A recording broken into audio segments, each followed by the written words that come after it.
Trump says Zuckerberg apologized for censorship, said he wouldn't support Democrat. This is wild. I didn't see this coming. We all know how leftist Facebook is, and we know how leftist Zuckerberg is. I can't believe that he apologized for the censorship. But it's still happening, though. That's the thing. It's still happening. We're still getting censored on Facebook and on Instagram and stuff like that. I just posted something last week that got censored on Instagram. So it's still happening. So we're going to talk about it. But before we get started, go ahead and hit that like button. Share this out so we can get this information out there. Subscribe if you're not already a subscriber, and hit that alarm bell so you know when I'm putting out new stuff. Also, check out my link tree in the description. It has a link to my Patreon. That's where I talk about things that I can't talk about here. Also, follow me on X. I post stuff throughout the day on there. I'm rarely on Facebook. I'll be on Instagram sometimes, but X is where I'm probably the most active. All right, so let's talk about this news here. Now, this comes from PJ Media's Catherine Salgado, and she reports that in a Fox News clip going viral on X, Donald Trump says that Meta CEO, election meddler, and censorship lover Mark Zuckerberg actually called him to apologize for Meta's recent embarrassment censorship of photos and information about the attempted assassination of Trump. Oh, so it was just this specific event. He didn't apologize for censorship in general, just this specific event with Trump. I think he's doing this because he believes that Trump is going to win the election in 2024, and he's trying to get ahead of it. Is what I think is happening here.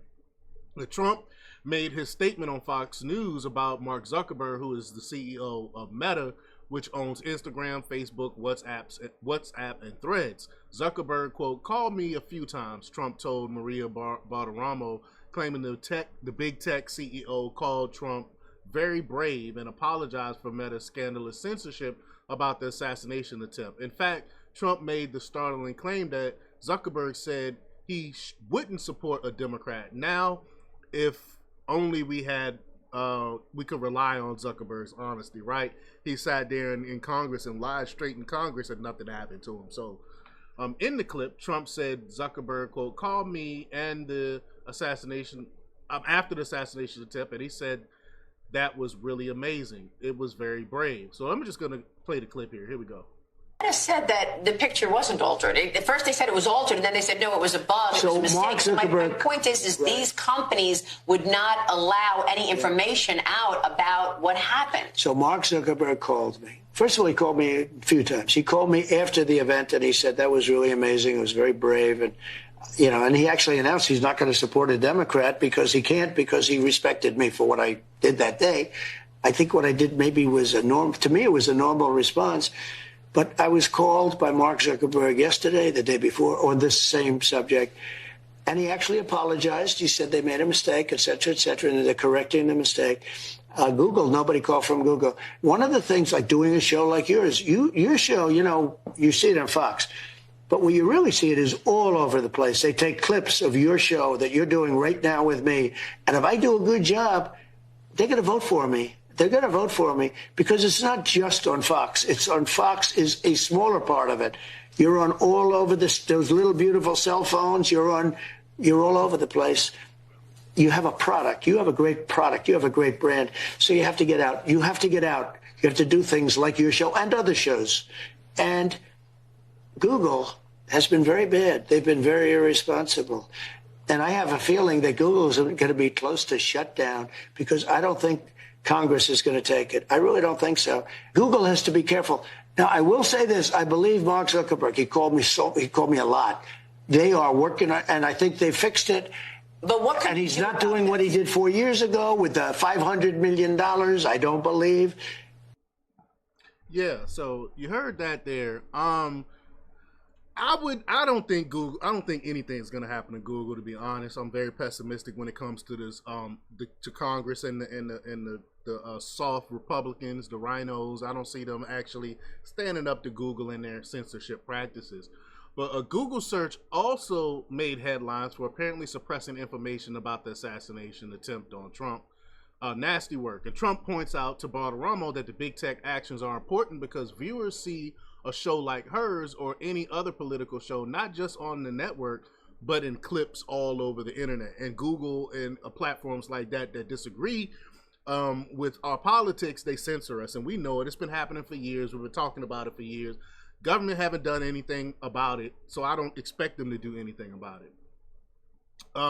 But after bashing Google, Trump, who was previously banned on Meta platform in 2021, said he believes Zuckerberg had been honest with him and was no longer meddling in elections as he used to do. According to entries in MRC's censor track, Facebook and Instagram censored genuine and iconic images of the attempted assassination, imposing filters and adding labels claiming altered photo videos. It's just crazy. MRC Free Speech America reported back in April that Facebook had interfered no fewer than 39 times in elections since 2008. Meta spokesperson Danny Lever subsequently posted that the filter and warning were originally applied to an altered photo, but were incorrectly applied to real photos too. And another possible intentional flub, Meta AI was denying the reality of an assassination attempt on Trump days after the shooting, as I found when prompting the AI chatbot on July 16th. Everyone tried it and saw that they denied it. The New York Post reported similar results on July 29th when Meta AI claimed, quote, there was no real assassination attempt on Donald Trump, and labeled the event fictional. A Meta spokesperson has since admitted that the artificial intelligence had not been updated correctly. It is interesting to note that while Meta has claimed this was a mistake of not having the most up-to-date information about the assassination attempt, the Post reported that Meta AI was much quicker in having updated information on VP Harris's campaign, of course, because we know that they support them. In the above clip, Trump was referring to the infamous $400 million plus of Zuckerbucks that Zuckerberg lavished on counties for elections activities, both to fund and influence elections. The Washington Post just reported that Zuckerberg is providing such funding this election cycle, but on a much smaller scale. So it is happening, even though he said it's not. Totaling less than 1% of what was spent in 2020, as noted above, it is not clear whether Zuckerberg and his fellow Meta executives are truly repentant on their many years of election interference, particularly in targeting Trump, or if Zuckerberg is just covering his bases in case of a Trump victory or more bad press. And that's what I think it is. I think he's covering his bases in case Trump wins in 2024. I don't think there's anything else. But y'all let me know what y'all think about this. Leave your comments down below. Like, share, subscribe, and check out jjthepsychotherapist.com for the latest in news. Until next time, peace.